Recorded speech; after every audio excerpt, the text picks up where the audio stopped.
नमस्कार, state live में आप सभी का स्वागत है। मैं हूं आपके साथ सपना। शुरुआत करेंगे बिहार से। बिहार के मुख्यमंत्री नीतीश कुमार ने पटना मीठापुर स्थित कृषि भवन में कृषि विभाग द्वारा आयोजित कार्यक्रम का दीप प्रज्वलित कर शुभारंभ किया। कार्यक्रम में मुख्यमंत्री ने नवनियुक्त प्रखंड उद्यान पदाधिकारियों को नियुक्ति पत्र प्रदान किया। साथ ही कृषि विभाग की कई योजनाओं का शिलान्यास, लोकार्पण और शुभारंभ किया। इस अवसर पर मुख्यमंत्री ने 315 नवनियुक्त प्रखंड उद्यान पदाधिकारी को नियुक्ति पत्र प्रदान किया। कार्यक्रम में मुख्यमंत्री ने 144.72 करोड़ रुपए की लागत से रिमोट के माध्यम से शिलापट्ट अनावरण कर कृषि अभियंत्रण महाविद्यालय आरा के निर्माण कार्य का भी शुभारंभ किया। इसके बाद मुख्यमंत्री ने रिमोट के माध्यम से शिलापट्ट अनावरण कर 55.26 करोड़ रुपए की लागत की 62 अनुमंडल स्तरीय कृषि भवनों का भी शिलान्यास किया। इसके निर्माण से अनुमंडल स्तर पर कृषि से जुड़ी सभी सेवाएं उपलब्ध हो जाएंगी। इसी भवन में किसानों के लिए सिंगल विंडो सिस्टम के माध्यम से सभी कृषि संबंधी सेवाएं, योजनाएं, तकनीकी सलाह और सरकारी सहायता एक ही छत के नीचे उपलब्ध होगी। साथ ही यह भवन किसानों और सरकार के बीच बेहतर संवाद का माध्यम बनेगा, जिससे निर्णय लेने की प्रक्रिया तेज और पारदर्शी होगी। कार्यक्रम के दौरान मुख्यमंत्री ने कृषि विभाग द्वारा राज्य के किसानों को कृषि विभाग की सभी योजनाओं की जानकारी उपलब्ध कराने हेतु बिहार कृषि मोबाइल ऐप का लोकार्पण भी किया। इसके माध्यम से कृषि संबंधी सभी जानकारी, किसान पासबुक, पौधा संरक्षण, फसलों के बाजार मूल्य, मिट्टी की जांच, मौसम की जानकारी एवं विभाग से संबंधित नवीनतम जानकारी किसानों को उपलब्ध होगी।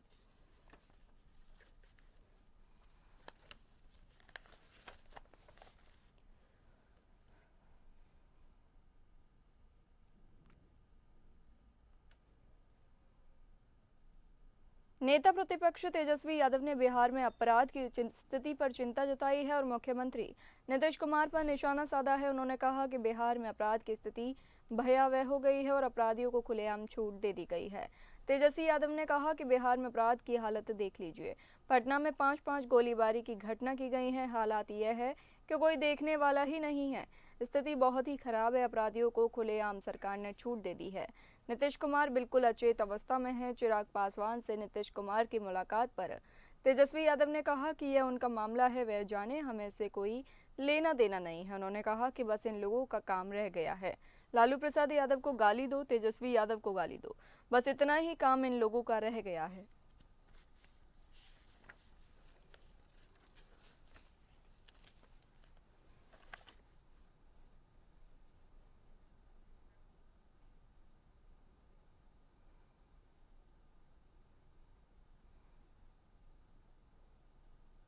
बिहार के कैमूर में बीजेपी विधायक के विपक्ष पर तंज कसा गया है। बीते उपचुनाव में कैमूर जिले के रामगढ़ विधानसभा की सीट सबसे हॉट सीट मानी गई थी, जहां राजद के प्रदेश अध्यक्ष जगदानंद सिंह के बेटे को हराकर अशोक सिंह भाजपा से विधायक बने।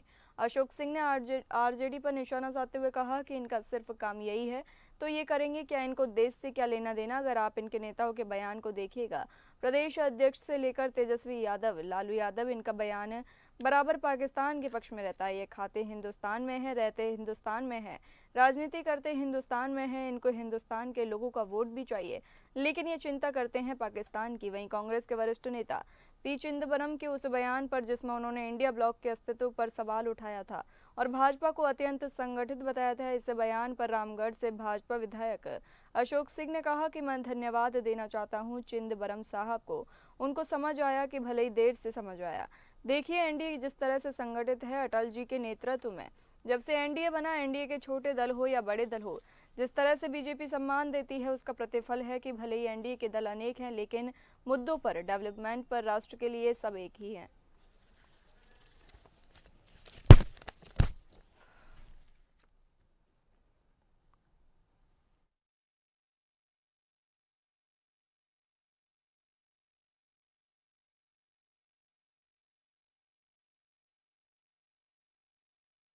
लखीसराय से एक बड़ी खबर सामने आ रही है। बता दें, जनसुराज के जिला कार्यालय में आज प्रेस वार्ता का आयोजन किया गया, जहां पार्टी नेताओं ने बताया कि वे जिले भर में एक विशेष हस्ताक्षर अभियान शुरू करने जा रहे हैं। यह अभियान राज्य सरकार के खिलाफ भ्रष्टाचार और बदलाव की मांग को लेकर चलाया जाएगा। पार्टी नेताओं ने जानकारी दी कि यह अभियान जनसुराज पार्टी के संयोजक प्रशांत किशोर के नेतृत्व में शुरू किया जा रहा है, जिसकी शुरुआत मुख्यमंत्री नीतीश कुमार के गाँव नालंदा जिले के कल्याण बीघा से की जाएगी।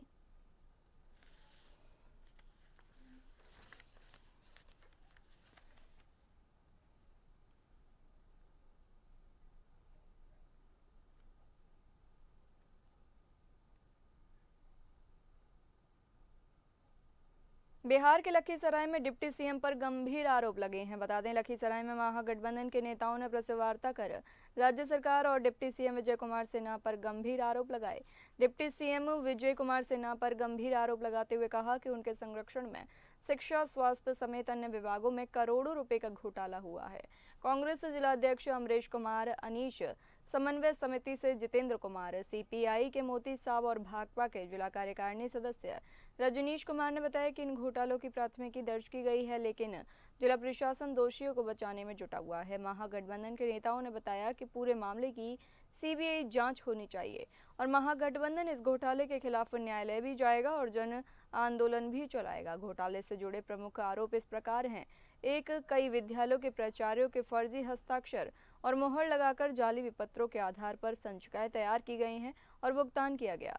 दूसरा, शिक्षा विभाग कार्यालय से लगभग 537 स्वीकृत योजनाओं की सूची गायब कर दी गई, जिसमें स्थानीय विधायक के रिश्तेदार और भाजपा नेता हिमांशु के नाम भी शामिल थे। तीसरा ये कि इस संबंध में समग्र शिक्षा के सहायक अभियंता, कनिष्ठ तकनीकी प्रबंधक और सहायक तकनीकी प्रबंधक को 19 अप्रैल 2025 को नोटिस जारी किया गया। बरामद सूची की छाया प्रति उपलब्ध है, लेकिन मूल संचिका अब तक गायब है।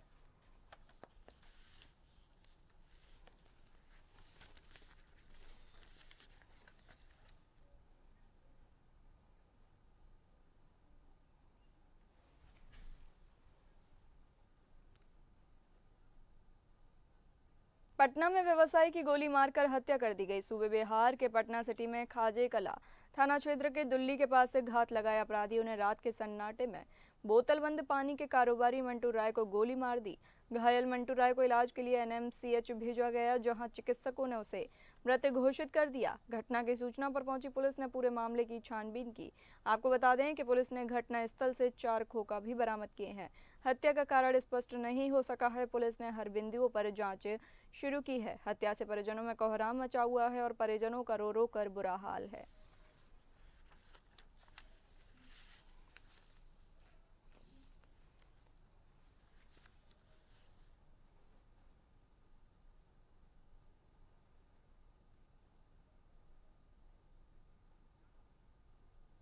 भागलपुर जिले के ललमटिया थाना क्षेत्र में पुलिस ने एस ड्राइव पर पासी टोला में अवैध शराब को लेकर छापेमारी की। इस दौरान पुलिस पर महिलाओं ने पत्थरबाजी की, जिसमें 3 पुलिसकर्मी घायल हैं। इस मामले में 10 महिला पुरुषों को पुलिस ने हिरासत में लिया है। घटना रविवार की रात करीब 8:30 बजे की है, जब पुलिस टीम 20 लीटर से ज्यादा शराब बरामद कर एक महिला को हिरासत में लेकर थाने जा रही थी। तभी अचानक काफी संख्या में महिलाओं ने अपनी छत पर से पत्थरबाजी शुरू कर दी। पुलिस टीम पर पत्थरबाजी होने की सूचना पर डीएसपी राकेश कुमार, नाथनगर इंस्पेक्टर राजीव रंजन सिंह और लालमटिया थानाध्यक्ष भारी संख्या में पुलिस बल के साथ पासी टोला पहुंचे और करीब 10 महिला पुरुष को हिरासत में लिया। मामले को लेकर डीएसपी 2 राकेश कुमार ने बताया कि गुप्त सूचना पर पासी टोला में रवि चौधरी के घर पर पुलिस ने अवैध शराब को लेकर छापेमारी की थी। छापेमारी के क्रम में पुलिस पर पत्थरबाजी की गई, जिसमें 3 पुलिसकर्मी घायल हैं। काफी मात्रा में शराब भी बरामद की गई है। 10 महिला पुरुषों को हिरासत में लिया है। आगे जो भी घटना में शामिल है उसकी गिरफ्तारी के लिए पुलिस छापेमारी कर रही है।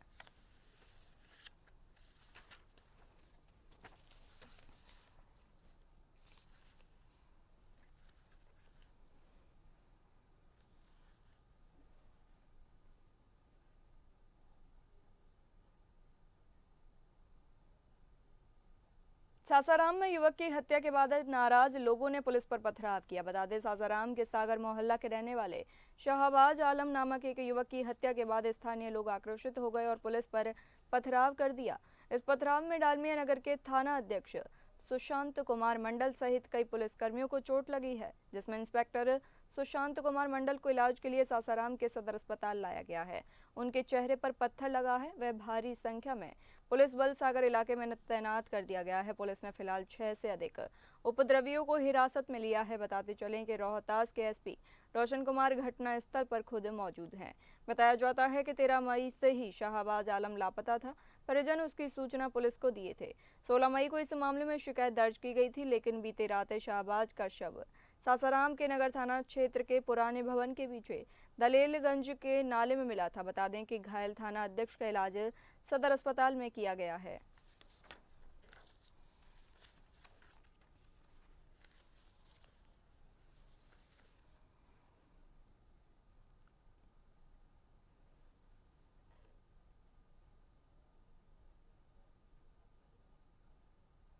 बिहार के सासाराम में दोस्तों ने ही दोस्त की हत्या कर दी। बता दें, खबर सासाराम से है, जहां नगर थाना क्षेत्र के सागर मोहल्ला का रहने वाला 18 साल का शाहबाज आलम को उसके ही दोस्तों ने हत्या कर नाले में शव फेंक दिया। पुलिस ने मृतक शाहबाज आलम के शव को दलेलगंज से बरामद किया है। पूरे घटना के बाद इलाके में तनाव व्याप्त है। पुलिस ने हत्या के आरोप में मृतक शाहबाज आलम के 4 दोस्तों को गिरफ्तार किया तथा शव को पोस्टमार्टम के लिए सासाराम के सदर अस्पताल भेज दिया। मौके की नजाकत को देखते हुए भारी संख्या में पुलिस बल को शहर में तैनात किया गया है। साथ ही आसपास के कई इलाकों की पुलिस भी मौके पर पहुंची। मृतक के पिता इब्राहिम गद्दी में बताया कि 13 मई से ही शाहबाज लापता था। तमाम जगह उसकी तलाश जारी थी। परिजनों ने 16 मई को पुलिस को सूचना दी। इसके बाद पुलिस सक्रिय हुई। रोहतास के एसपी रोशन कुमार ने बताया कि पुलिस ने मृतक के 4 दोस्तों राहुल, दिलशाद और बिट्टू को गिरफ्तार किया है। इन लोगों की निशानदेही पर एक दलदली जगह से मृतक का शव मिला।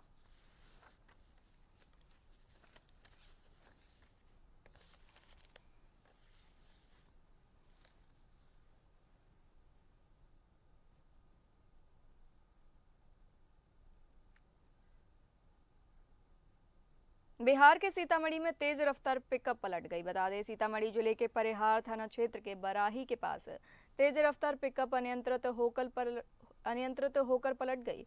इस दुर्घटना में दादी और पोते की मौत हो गई है, जबकि पिकअप पर सवार अन्य लोग गंभीर रूप से जख्मी हो गए। जानकारी के मुताबिक पिकअप पर सवार होकर पूरा परिवार पैरोल स्थान मन्नत उतारने जा रहा था। इसी दौरान बाराही में तीखा मोड़ के पास पिकअप अनियंत्रित होकर पलट गई। इस दुर्घटना में जिस महिला की मौत हुई है उसका नाम जीरन देवी बताया जा रहा है, जबकि मृतक युवक का नाम गौरी शंकर राय है। घटना की सूचना के बाद मौके पर पहुंची पुलिस मामले की जांच में जुटी हुई है। सभी घायलों को इलाज के लिए अस्पताल में भर्ती कराया गया है। पुलिस ने दोनों मृतक के शव को कब्जे में लेकर पोस्टमार्टम के लिए सदर अस्पताल भेज दिया है। चिकित्सक ने बताया कि जख्मियों में सुमन कुमारी नाम की बच्ची की स्थिति चिंताजनक है। उसके सिर में गंभीर चोट लगी है।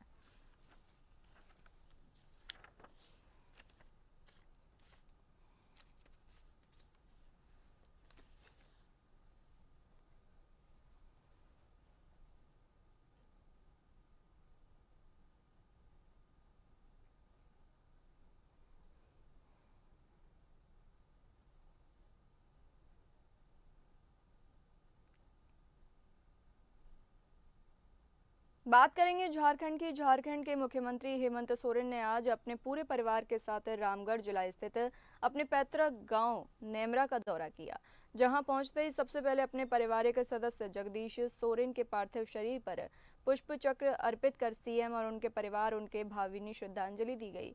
इस दौरान मुख्यमंत्री ने ईश्वर से दिवंगत आत्मा की शांति के लिए प्रार्थना की, तो वहीं अपने बाकी रिश्तेदारों और परिवार के सदस्यों के बीच सीएम हेमंत ने अंतिम यात्रा एवं अंत्येष्टि संस्कार में भी शामिल होकर उन्होंने अपने चाचा जगदीश के प्रति अपना फर्ज अदा किया। जानकारी देते चले कि जगदीश सोरेन, जिन्होंने इस दुनिया को अलविदा कह दिया, वो राज्यसभा सांसद दिशोम गुरु शिबू सोरेन के चचेरे भाई थे।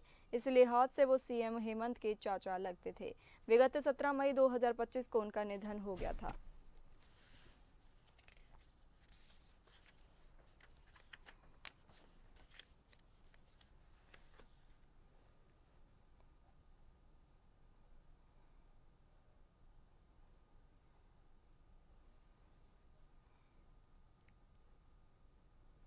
झारखंड सरकार द्वारा नई शराब नीति को मंजूरी मिलते ही राज्य में सियासी हलचल बढ़ गई है और इसी बीच नई शराब नीति पर फैसला आते ही राजधानी रांची में इसे लेकर federation of Jharkhand, chamber of commerce and industries ने भी अपनी खुशी जाहिर करते हुए राज्य सरकार का पूरा समर्थन किया है।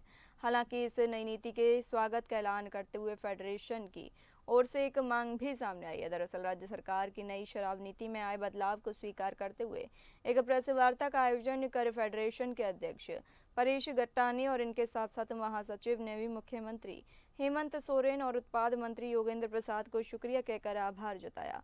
पत्रकारों से इसी क्रम में बातचीत करते हुए फेडरेशन के अध्यक्ष और महासचिव ने कहा कि राज्य सरकार को इस नीति को जल्द लागू करने पर विचार करना चाहिए, जिससे सरकार का 4,000 करोड़ रुपए का राजस्व लक्ष्य निर्धारित समय पर पूरा हो सके और इसमें कोई भी अड़चन न आए। गौर हो कि पिछले हफ्ते ही हुए मंत्रिपरिषद की बैठक में नई उत्पाद नीति को सीएम हेमंत सोरेन की अध्यक्षता में मंजूरी मिली है।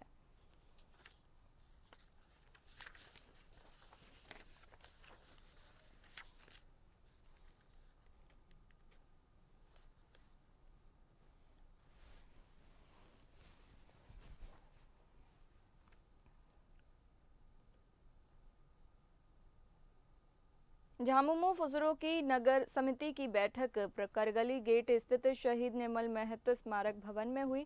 अध्यक्षता नगर अध्यक्ष दीपक कुमार महतो और संचालन सचिव मेहताब खान ने किया। मुख्य रूप से बोकारो महानगर अध्यक्ष मंटू यादव मौजूद थे। मौके पर फुसरो नगर समिति का विस्तार करते हुए सर्वसम्मति से नए पदाधिकारियों का चयन किया गया। झामुमो महानगर समिति द्वारा यह तय किया गया कि एक सप्ताह के अंदर सभी वर्ग संगठनों का विस्तार किया जाएगा और कार्यकर्ताओं के लिए सेमिनार का आयोजन किया जाएगा। मंटू यादव ने कहा कि फुसरो नगर के सभी घरों में पार्टी का सदस्य बनाने का संकल्प लिया गया है। हेमंत सरकार की जन कल्याणकारी योजनाओं को घर घर तक पहुंचाना हम सभी कार्यकर्ताओं का दायित्व है। दीपक महतो नगर अध्यक्ष ने कहा कि होने वाले फुसरो नगर परिषद चुनाव में पार्टी दमखम के साथ उतरेगी। सभी कार्यकर्ता मिलकर वार्ड परिषद के नगर अध्यक्ष का भी चुनाव जिताएंगे।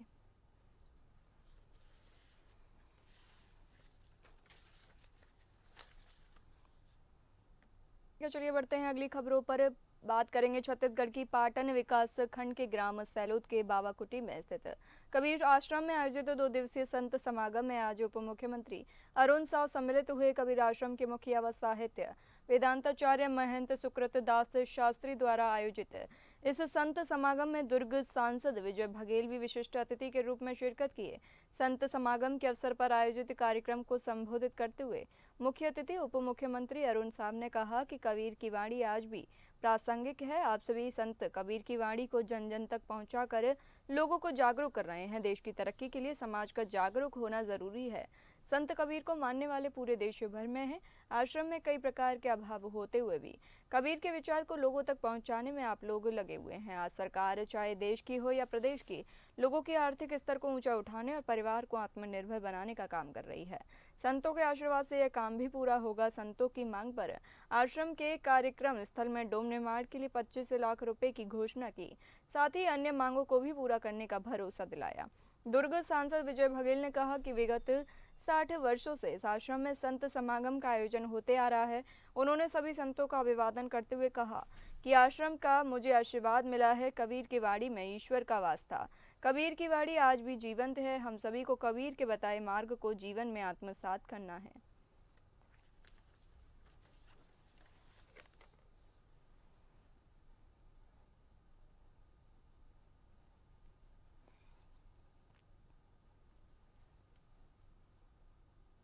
छत्तीसगढ़ के दुर्ग में एक डॉक्टर ने खुदकुशी कर ली। बताते हैं दुर्ग के छावनी के टाटा लाइन के एक घर के कमरे में एक डॉक्टर की लाश मिली है। डॉक्टर का नाम बी राठौर है, जो कल की कांकेर के चारामा से मिलाई अपने रिश्तेदार के घर छावनी आए थे।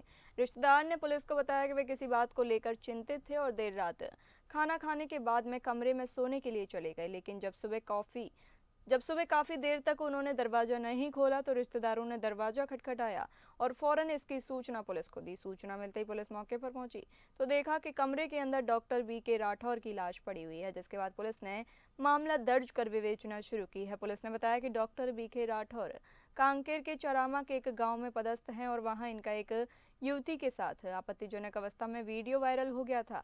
इसके बाद स्थानीय अखबारों में भी यह खबर छप गई थी, जिसके कारण वे पूरी तरह परेशान और व्यथित थे। इसके बाद ये भिलाई की छावनी आ गए और अपने रिश्तेदार के घर रुक गए। आत्महत्या के पहले उन्होंने सुसाइड लेटर भी छोड़ा है, जिसमें उन्होंने सामाजिक बैठक का उल्लेख किया है।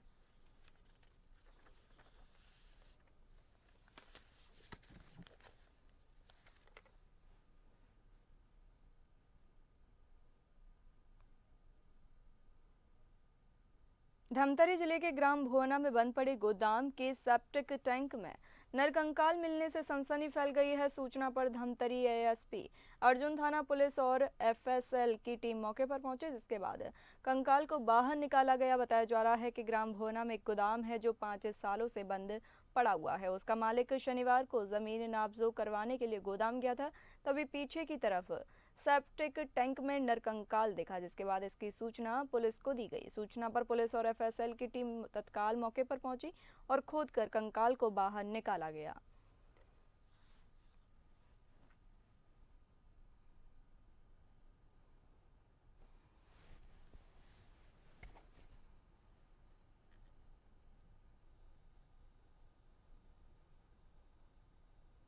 बात करेंगे मध्य प्रदेश की। मध्य प्रदेश के शहडोल जिले में जंगली हाथियों ने हड़कंप मचाया हुआ है। तेंदुपत्ता तोड़ने गए एक पुरुष और एक महिला को कुचलकर मार डाला। मृतकों की पहचान उमेश कोल पिता मेखई कोल उम्र लगभग 40 वर्ष निवासी ग्राम सनोसी तहसील जयसिंह नगर के रूप में की गई है। दूसरी देवगनिया बेगा पति अयतू बेगा ग्राम डोड़ा की रहने वाली है। यह हादसा गोदावल वन परिक्षेत्र के सनौसी बीट के जंगली क्षेत्र में हुआ, जो राजस्व एरिया से सटा हुआ है। जानकारी के अनुसार बीते कुछ समय से 11 हाथियों का दल ब्योहारी वन परिक्षेत्र में लगातार विचरण कर रहा था। वन विभाग की टीम मौके पर पहुंची और स्थिति पर नजर बनाए हुए है।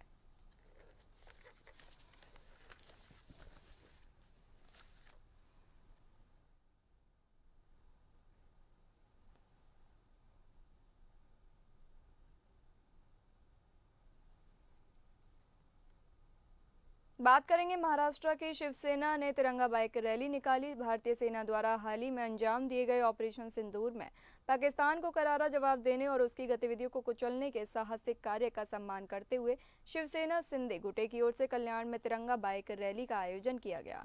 इस रैली का नेतृत्व कल्याण के विधायक विश्वनाथ भोईर और शहर प्रमुख रवि पाटिल ने किया। रैली की शुरुआत किले दुर्गाड़ी मंदिर में दुर्गा देवी की आरती के साथ की गई। इसके बाद बाइक रैली ने कल्याण पश्चिम के विभिन्न हिस्सों का भ्रमण किया, जहां नागरिकों ने तिरंगे के साथ उत्साहपूर्वक स्वागत किया।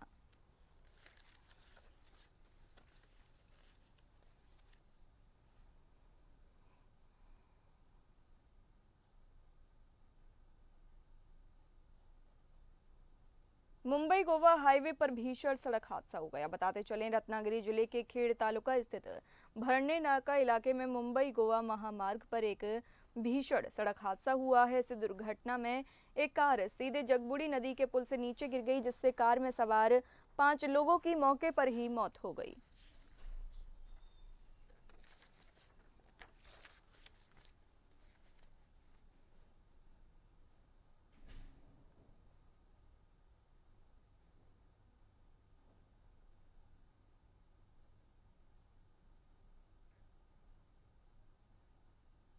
महाराष्ट्र के नागपुर से अस्पताल से कैदी फरार होने का मामला सामने आया है, जहां पर मेडिकल अस्पताल में भर्ती कैदी सुरक्षा गार्ड के सामने गेट खोलकर फरार हो गया। इस घटना के बाद पुलिस में खलबली मची हुई है। नागपुर के मेडिकल कॉलेज में इलाज के लिए भर्ती कैदी गेट खोलकर भाग जाता है। उसके भागने का पूरा मामला सीसीटीवी में रिकॉर्ड हो गया है। प्राप्त जानकारी के अनुसार शनिवार की रात 1 बजे के दौरान अस्पताल में भर्ती कैदी सभी को सोता देकर आसानी से वार्ड का लोहे का गेट खोलकर भाग निकला। उस समय मेडिकल अस्पताल में तैनात एमएसएफ के जवान ने उसे जाते देखा, लेकिन वे यह नहीं जानता था कि हर्ष नाग का यह युवक कैदी है। सुबह होने पर कैदी अपने बेड पर दिखाई नहीं दिया। पूरे परिसर में जांच की गई, लेकिन कुछ पता नहीं चला। सीसीटीवी कैमरे के फुटेज खंगालने पर कैदी फरार होता हुआ दिखाई दिया। उसके खिलाफ अजनी थाने में मामला दर्ज करने के साथ पुलिस ने खोजबीन शुरू कर दी है। फरार कैदी की तलाश में अलग अलग टीम भी गठित की गई है। अजनी पुलिस ने उसकी रेलवे स्टेशन, बस स्टैंड आदि जगह पर भी खोजबीन की, लेकिन वह नहीं मिला।